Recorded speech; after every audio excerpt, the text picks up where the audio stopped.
جو ہے جس کا خاص تعلق ذات باری تعالیٰ کے ساتھ ہے۔ اچھا، جب یہ سجدے میں گرے تو ملائکہ سارے، جن کا سردار اس وقت ابلیس تھا، تو وہ فرشتہ نہیں تھا، نہیں جن تھا، جن لیکن سردار تو تھا، کان من الجن، سردار بھی نہیں تھا، لیکن اس وقت اشرف المخلوقات تو تھا۔ اس کو یہ کہا جا سکتا ہے کہ وہ اپنی عبادت اور ریاضت اور علم میں نمایاں ہو گیا۔ ابلیس نے سجدے سے انکار کر دیا، تو اگر یعنی ٹیکنیکلی میں دیکھوں تو ابلیس شرک سے انکار کر رہا تھا،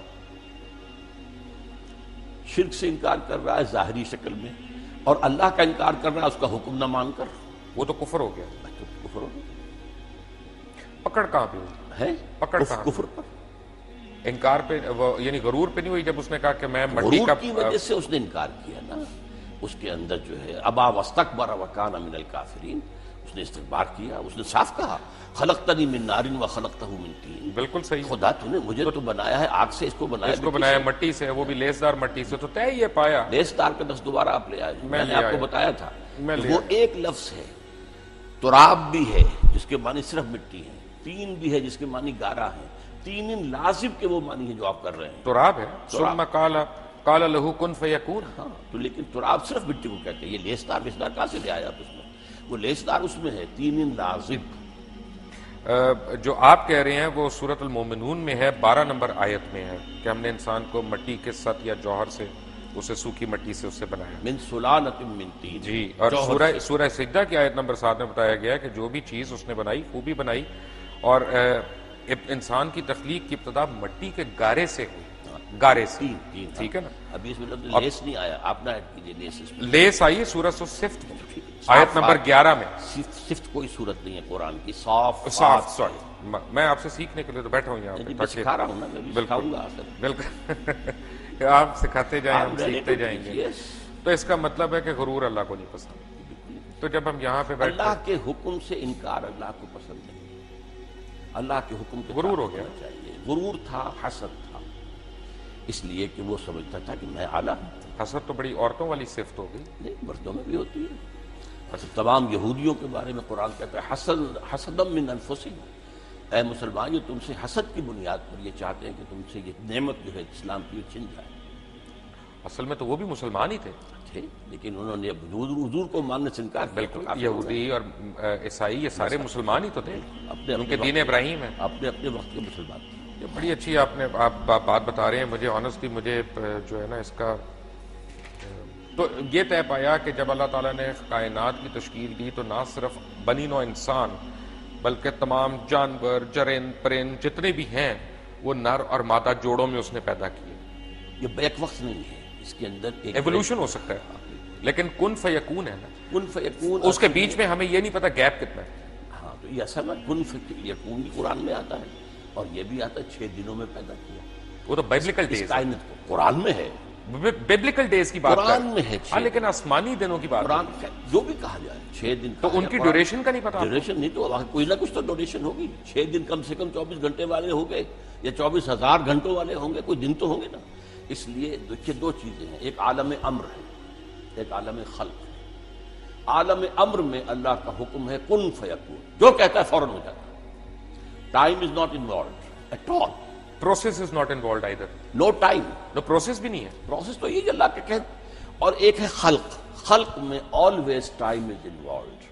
آسمان و زمین 6 دن میں پیدا کیے، بچہ ماں کے پیٹ میں 9 مہینے میں۔ سر یہ تو اولڈ ٹیسٹمنٹ آپ مجھے سنا رہے ہیں، نہیں قرآن بتا، اولڈ ٹیسٹمنٹ شروع اس طرح ہوتا ہے۔ میں تو قرآن And on the day one Lord said let there be water and there was water, on the day two Lord said let there be light and there was light۔ میں نے تورات پڑھی بھی نہیں ہے زیادہ، لیکن یہ کہ میں سمجھتا ہوں کہ بہت سی چیزوں میں اتفاق ہے۔ ویسے ہمیں پڑھنی چاہیے تورات، ٹھیک ہے، تورات بھی اللہ کی کتاب ہے، ہماری کتاب ہے، ہم why do we have to be absolved from it؟ نہیں ہم یہ نہیں کہتے، لیکن یہ زیادہ جس کو میں کہہ رہا ہوں میرا موضوع نہیں ہم ہے، اور ایسی لیکن میں نے جو کچھ پڑھا ہے تو مجھے اس کے اندر کوئی تضاد نظر ہم نہیں اور آیا۔ ایسی پڑھ ایک ہی بات کی تضاد نظر آیا۔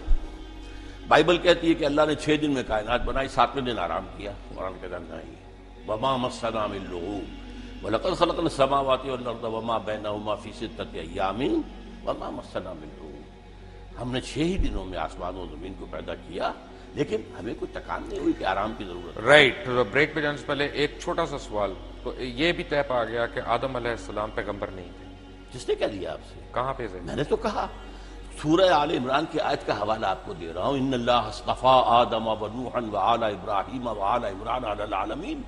یہ تمام سلسلے جو انبیاء کے ہیں ان میں سب سے پہلے نام آدم کا ہے. آدم کا ہے، لیکن آدم وہ فرسٹ آدم نبی. وہ اس مخلوق میں سے ایک شخص چنا نکلا گیا. گیا، پھر اس کے بعد ان کی اولاد ہونی تھی، ٹھیک ہے. ان کے بھیجے گئے. ڈاکٹر صاحب، میں جو بریک میں آپ سے بات کر رہا تھا سورہ غاشیہ کی ایک آیت کی، میں آتا ہوں اپنے اصل موضوع کی طرف. بیٹے کل میں اس پہ غور کر رہا تھا، آپ مجھے تصحیح کرتے جائیں اگر میری وہ آیت زبانی مجھے صحیح یاد ہو. افلا ینظرون الی الابل الی الابل خلقت کیف خلقت. والی السماء کیف رفعت. میں یہیں تک خلقت تک، کیونکہ یہ بڑی ایک میرے لیے معنی خیز آیت تھی، کیونکہ پڑھے تو ہم نے کئی دفعہ ہے، لیکن کل جب میں اس کا ترجمہ بھی دیکھ رہا تھا تو میں نے کہا یہ اللہ تعالیٰ نے اس میں جیسے کہا کہ جی ہم نے کیا تم نے دیکھا نہیں، ہم نے اونٹ کو پیدا کیا، کیسا بنایا. تو اونٹ کو پیدا کرنے کا میں نے کہا اللہ تعالیٰ نے کیوں تشبیہ دی؟ اس لیے دی ہے کہ عرب جو ہے وہ جس چیز سے واقف تھا اور جس سے دن رات اس کا واسطہ تھا، اس کے اندر جو حکمت تخلیق ہے اللہ کی، صحرا کا جہاز اسے کہتے ہیں.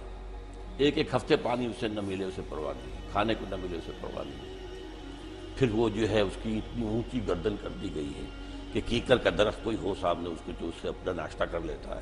یہ ساری چیزیں در حقیقت یہ ہیں کہ اللہ تعالیٰ کی تخلیق کے اندر حکمت جو مثبت ہے کہ جس علاقے کے لیے وہ اس کو رہنا ہے اس کے لیے وہ کس قدر مناسب ہے اور وہاں کے لوگوں کے لیے کس قدر مفید ہے. ماشاءاللہ. لیکن میرا اپنا اس وقت جو ایک انڈرسٹینڈنگ مجھے ہوئی، یعنی الحمدللہ ہم بھی مسلمان ہیں، ہم کمزور مسلمان سے، لیکن ہمیں بھی حق ہے اپنی انٹرپریٹیشن کرنے کا. مجھے ذرا سا ایک ڈفرینٹ چیز سمجھ آئی. کیوں میں نے یہ سوچا کہ اونٹ کھاتا کیا؟ تو اونٹ وہی کانٹے بھی کھاتا ہے، گھاس بھی کھاتا ہے، نباتات کھاتا ہے. گائے کیا کھاتی ہے؟ گائے بھی سب کچھ وہی کھاتی ہے جو اونٹ کھاتا ہے. بیسیکلی تو گھاس پھوس اور یہ پتے وتے اپنا اسی طرح کی چیز. تو اس مناسبت سے اونٹ کو تو جنگل میں رہنا چاہیے، یا جس وقت وہ نخلستان میں آئے وہ وہیں پہ بیٹھ جائے اور وہ آگے جائے نہ. لیکن مجھے یہ لگا کہ اللہ تعالیٰ ہمیں یہ بتا رہا ہے کہ دیکھو اونٹ جیسے حجم والے جانور کو، جس میں اتنی طاقت بھی ہے، دانائی بھی ہے، اور وہ یعنی وہ زیرک قسم کا جانور ہے، وہ کوئی معصوم سا بے خطا جانور نہیں ہے بیسیکلی، کہ وہ بھی اپنی ہوتا بھی مرضی زیرک ہوتا ہے جی اپنی مرضی سے زندگی نہیں گزار سکتا. اونٹ کو بھی وہ کرنا ہے جو ہم اس کو کہہ رہے ہیں، جو حالانکہ اللہ نے اس کے لیے طے اللہ نے اس کے لیے طے کیا. اور اللہ نے اس کو اس کے ماحول کے مطابق باڈی دی ہے، اس کی فزیولوجی ایسی دی ہے کہ جو اس ماحول کے اندر اس کو پاؤں ایسے دیے ہیں جو ریت میں دھنستے نہیں ہیں، اتنے چوڑے. اس نہیں، میں اس کی غذا کے اعتبار سے کہتا دودھ بھی دینا ہے، میمل ہے نا بیسیکلی ایک قسم جس کی قربانی بھی جائز ہے.